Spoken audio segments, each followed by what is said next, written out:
Yeah, no, I just wanted to touch on it, and just as we were talking about it, just talking about psychology, culture, images. You and I are always talking about like images, what you No, very see, important. and it's always very important. I wanted to get into this too. 'Cause this is one of the few comments that during the week it actually caught my attention.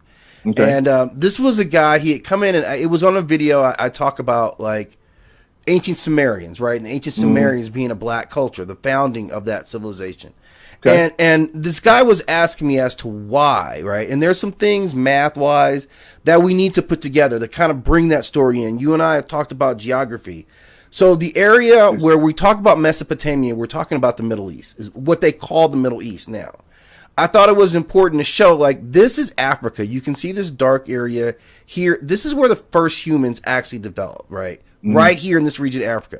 If you look here, there's a strait that divides the African mainland with this sublet here, this peninsula that is the Middle East, and there's actually a landmass along that Hmm. route as well. If remember that this is the Nile Valley right here. This is where Hmm. you started civilizations, crested around water. It was very important, which is why all your civilizations in the beginning are based on river systems because Hmm. it was ample water, which meant fertile land, water resources, animals, all that stuff. So these people literally founded this. They walked through here. This is where you would have established Mesopotamia and Sumeria, those other civilizations. The thing that I thought was important is that when we put stuff in timelines, a couple Hmm. of things here I wanted to bring up. Okay. This one here, okay. So we know that the first, like this is kind of like the first modern humans were all dark skinned, right? Hmm. Because of the area of the world that they developed in was Hmm. here, right? As people spread out into the world from Africa, they Hmm. started to develop different, evolve different traits, or different traits became dominant because they lived Hmm. closer or farther away from the sun and heat and cold and conditions like that to Hmm. eventually get to how humans look now. But the Hmm. first humans, especially in this area, were all dark-skinned Africans.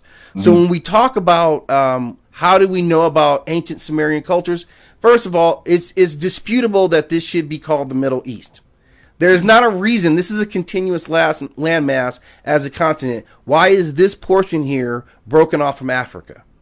Hmm. You asking me a question? Well, I'm asking you that question. Why would that not be included in when we have discussions about Africa? Well, okay. So there's a couple of things, and we can discuss this more as we are going along telling the story. But Mm-hmm. Mm-hmm. uh, first of all, we had to look at a couple of things. I mean, has anybody seen uh, the Sanskrit, the writings?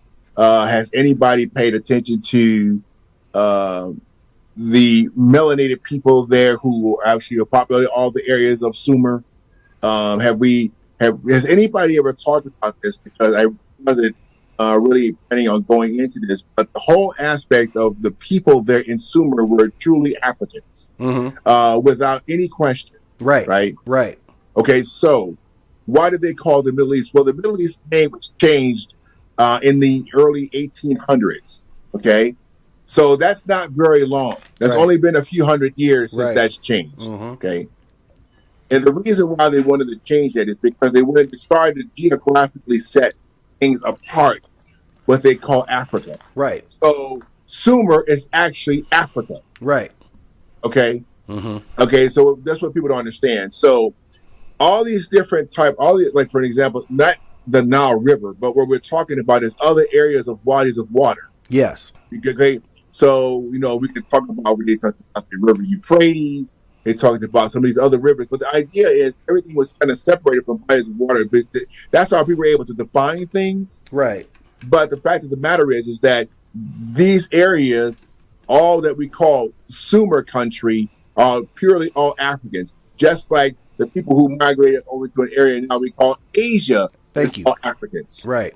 Okay, there's some people who migrated to those areas. So I'm not sure why this person has this problem, but this is all proven already historically, and if you look at the anthropology and genetics, Mm-hmm. it clearly tells you that these people who migrated to these lands were Africans. Right.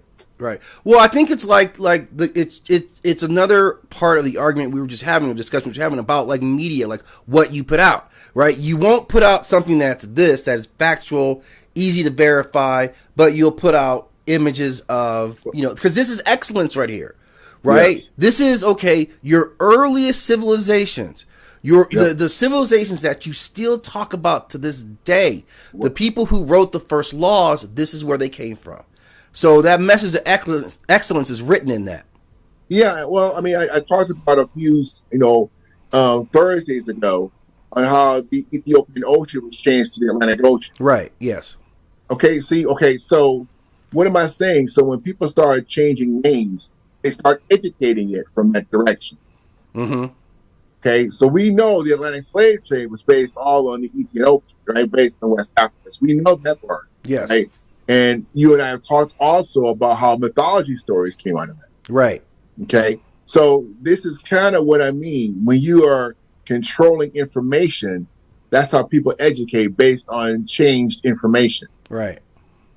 So you have not learned the true stories about Africans, only because you've been educated but taught a different way. I didn't learn this. I've been to school and college, right? Right. You still don't learn these things, right? Right. I talk to people who are studying a major in history. Mm-hmm.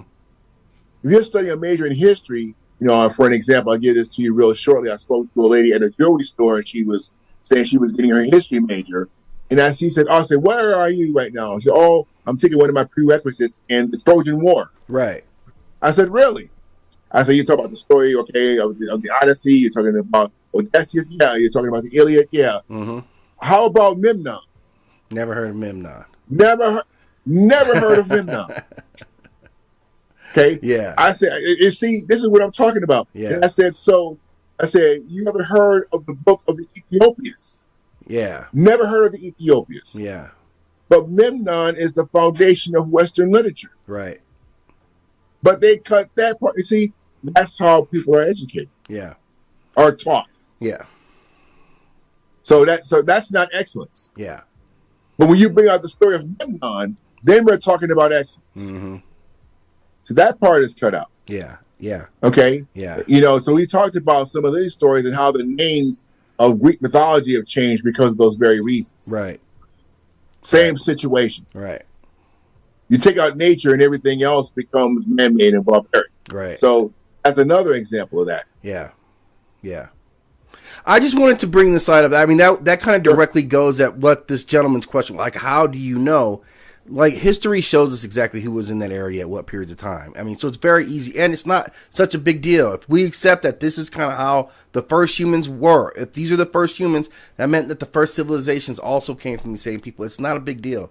It doesn't diminish anybody else's accomplishments or what it meant. It just meant that this is who your ancestors were. Well, right? I mean, Like, where you come from. Yeah, but Sumer, man, like you're talking about Mesopotamia. Yeah. I mean, but that was, that place over there was founded, man, by Nimrod. Yeah. Okay, Nimrod is an African. Yeah. Okay, his father, that's Kush. Mm-hmm.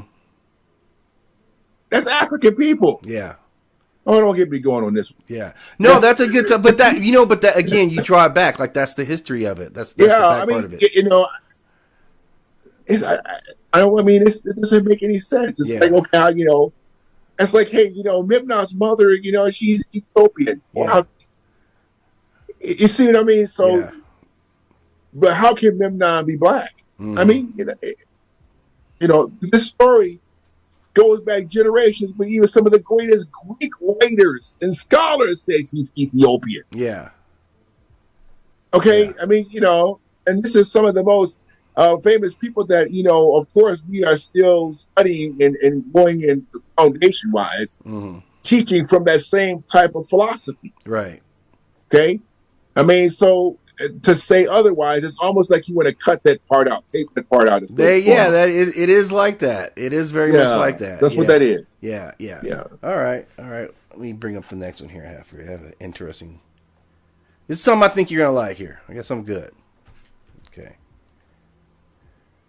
Oh, why'd you get me going on that one? You try